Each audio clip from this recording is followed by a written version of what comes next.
30 millones de años después de que la nave de los fundadores se estrelló en este planeta, la vida terrestre logró adaptarse a este nuevo ecosistema y convertirse en una amplia gama de diferentes formas.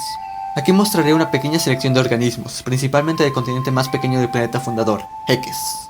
De todos los animales introducidos al planeta, los insectos fueron los más rápidos en diversificarse, y por lo tanto, los que, hasta 30 millones de años después, siguen teniendo la mayor diversidad de todos los animales terrestres. Notablemente, varias especies perdieron totalmente su capacidad de vuelo, aunque estas son una minoría. Estas pequeñas especies principalmente tomaron los nichos ecológicos que en la Tierra hubieran sido llenados por todos los insectos y artrópodos encontrados bajo los suelos, detritívoros que comen materia en descomposición, principalmente materia vegetativa, aunque también se encargan de limpiar los huesos que los depredadores dejan atrás. Varios linajes se adaptaron para ríos o lagos, ocupando sus elitras, las alas endurecidas que cubren sus verdaderas alas para volar, y las setas que cubren su cuerpo, aquellos pequeños pelos, para atrapar una capa de aire que cubre sus espiráculos y que pueden ocupar para respirar incluso bajo el agua. Estos terminaron siendo la base para la cadena alimenticia de muchos ecosistemas acuáticos, incluso marinos, donde estos escarabajos sirven como comida para las criaturas alienígenas que aquí lograron establecer su población. Otro tipo de escarabajos se especializó para ser parásitos de animales mucho más grandes, como las aves y mamíferos que también llegaron al Nuevo Mundo. Algunos de estos escarabajos ponían huevos debajo de la piel de animales mucho más grandes. Las larvas se alimentaban de la sangre y tejido muscular de estas criaturas, hasta que estaban listas para hacer su metamorfosis, en cual momento emergían de la piel de sus huéspedes y se tiraban al vacío, cayendo en lo que probablemente serían algunas plantas o en la tierra, y formando una crisálida ahí, de la cual después saldrían como un adulto totalmente formado y capaz de vuelo. Por supuesto, hubo variedades de escarabajos mucho más únicas, pero hablaremos de esas más tarde. Los pájaros, curiosamente, no tuvieron tanto éxito en este mundo comparado con en la Tierra. Esto principalmente dado a sus bajas poblaciones al salir de la nave de los fundadores. Los pájaros originarios, que fueron importados al mundo, eran frugívoros, comían frutas, un recurso bastante escaso en el ecosistema roto dentro de la nave igualmente deteriorada de los fundadores. Cuando las plantas terrestres finalmente lograron esparcirse por el mundo, los pájaros por suerte lograron sobrevivir, aunque solo tras ocupar varios nichos que su naturaleza frugívora normalmente no hubiera aceptado. Incluso ahora, la mayoría de los pájaros siguen siendo pequeños, y principalmente se alimentan de materia vegetativa. Aunque las aves folívoras, que comen hojas, son algo escaso y difícil de encontrar en la Tierra, en el planeta fundador estas son bastante comunes. Además de los frugívoros que sobrevivieron, y algunos pájaros que comen semillas, también hay algunos linajes ocasionales que sí lograron hacer el cambio hacia la carnivoría. Al inicio comían insectos, mas algunos pocos grupos han logrado evolucionar más allá de simples picos capaces de romper el exoesqueleto de sus presas. Estas aves bastante grandes, son una docena de especies en todo el planeta, pueden llegar a tener alas de casi 4 metros de punta a punta, en los especímenes más grandes. Sus picos tienen varias protuberancias como una sierra, hechas para engancharse en la carne de sus presas, que no se limiten a pequeñas criaturas de la pradera, y poder levantarlas del aire para después dejarlas caer de nuevo, matándolas con la caída.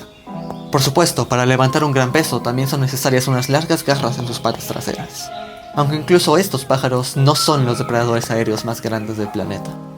Si un humano fuera el planeta fundador en este tiempo, lo primero que notaría sería su gran diversidad de mamíferos. Claro, no se compara con la diversidad de insectos, pero aún así son los animales más vistosos, especialmente dada la baja diversidad de pájaros en comparación con la Tierra. A falta de estos pájaros, varios linajes de mamíferos convergentemente evolucionaron una membrana entre sus patas, similar a la de un murciélago, y un linaje de estos mamíferos cambió aún más. Algo fundamental fue alterado cuando el rayo de poder hizo contacto con el planeta fundador. Aunque esto se nota en una gran variedad de formas de vida, hizo un impacto muy grande pero apenas notable en los mamíferos, excepto si te pones a examinarlos con detalle. Para ese punto en la historia natural del planeta, varios mamíferos habían seguido los pasos de los marsupiales en la Tierra. Sus crías nacían cada vez más precoces. El rayo de poder alteró este proceso y terminó creando un grupo de mamíferos totalmente únicos al planeta fundador. Estos animales tomaron el proceso de un marsupial y lo supercargaron, por así decirlo. Ahora, existen varios tipos de criaturas que han tomado este proceso diferente para convertirlo en nuevas estrategias reproductivas. Por ejemplo, está una pequeña especie de mamífero cavador. Como las ratas topo de la Tierra, estos mamíferos tienen una estructura social bastante similar a aquella de las hormigas, la eusocialidad, donde hay una reina que siempre da luz, y varios trabajadores que salen de sus túneles subterráneos para buscar comida y regresarla a la colonia. Pero estos mamíferos se parecen mucho más a las hormigas que las ratas topo de la Tierra, porque básicamente ponen huevos. Sí, estos mamíferos placentarios reevolucionaron algún tipo de huevo después de la incidencia del rayo de poder. No es un verdadero huevo, y necesita humedad y constante apoyo de la colonia para sobrevivir, pero esto aún así es algo jamás antes visto. Las crías que la reina produce, varias al día, no nacen capaces de moverse por sí mismas, sino encapsuladas en una membrana que previamente, evolutivamente hablando, habría sido parte de la placenta. Esta membrana se solidifica al ser expuesta al aire, mas no totalmente, ya que sigue necesitando constante humedad del exterior. Si no, el fluido adentro de este pseudo huevo se secaría y la cría moriría. La cría en cuestión apenas se parece a un mamífero en el momento en el que eclosiona. Es totalmente roja y húmeda, sin rastro de pelo. En ciertas especies, sus patas traseras ni siquiera están totalmente desarrolladas. Solo gracias al constante apoyo de los miembros adultos de la colonia, que estas crías poco a poco van pareciéndose más y más a los mamíferos normales, hasta poder ser un trabajador más en la cada vez más grande colonia de estas criaturas. Los mamíferos voladores también son parte de este extrañísimo grupo de criaturas, y algunos de ellos han tomado la idea de la metamorfosis de los insectos y la han aplicado a sus propias crías. Estos mamíferos no ponen pseudo huevos como los excavadores, sino dan a luz a muchas crías a la vez, todas tan mal formadas como los bebés de los excavadores, sin pelo ni ojos totalmente desarrollados, a veces con patas que no son más que un par de dedos directamente creciendo del tórax. Estas larvas cumplen un nicho totalmente diferente a los adultos. Puede haber criaturas similares a murciélagos, insectívoros, que ponen sus huevos bajo tierra y tienen larvas que se alimentan de nada más que una gran cantidad de raíces. O murciélagos totalmente herbívoros, cuyas larvas se alimentan de retazos de carne, dejados atrás por los carnívoros tras cazar sus presas. Incluso hay parásitos, que crecen bajo la piel de criaturas más grandes, y se alimentan de las verdaderas larvas de escarabajos, que también ocupan este hábitat para crecer. Por supuesto, hay algunos de esos falsos murciélagos que nacen casi totalmente formados, pero esa es otra historia. Las plantas y los hongos, también traídos de la tierra, han acompañado a los animales en su fascinante radiación adaptativa por cumplir todos los nichos vacantes de su ecosistema, hasta volver al planeta un lugar funcional.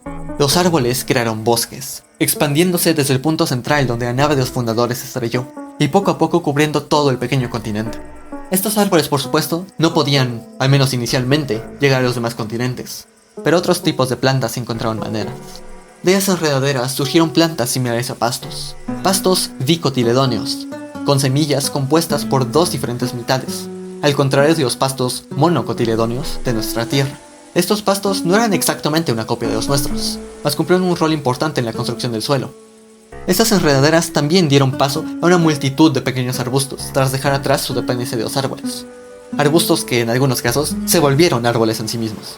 Otro linaje de los pastos falsos llegó al agua, se convirtió en un análogo de los juncos o papiros de nuestro planeta. Fueron estas plantas acuáticas que lograron dejar el continente atrás, echando raíces en las islas.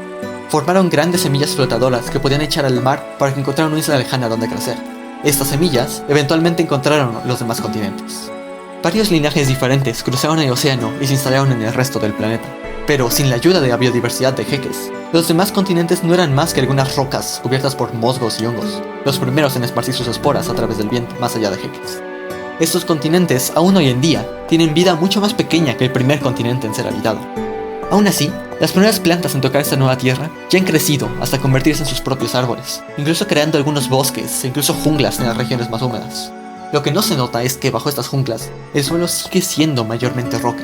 Esto fundamentalmente limita la cantidad de recursos disponibles para la vida, lo cual ha hecho que la biodiversidad de estas regiones no sea para nada la que sería en una región similar en la Tierra.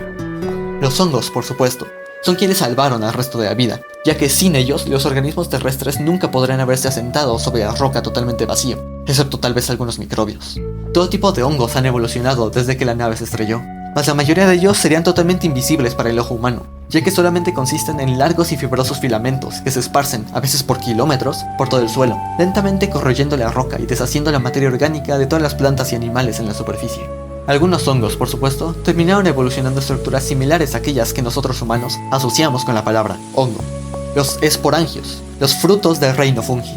Aún así, estos hongos son raros y principalmente solo se encuentran en las áreas de mayor biodiversidad, donde crecen en los lados de árboles en descomposición, o rara vez, cerca de los cuerpos caídos de grandes mamíferos herbívoros.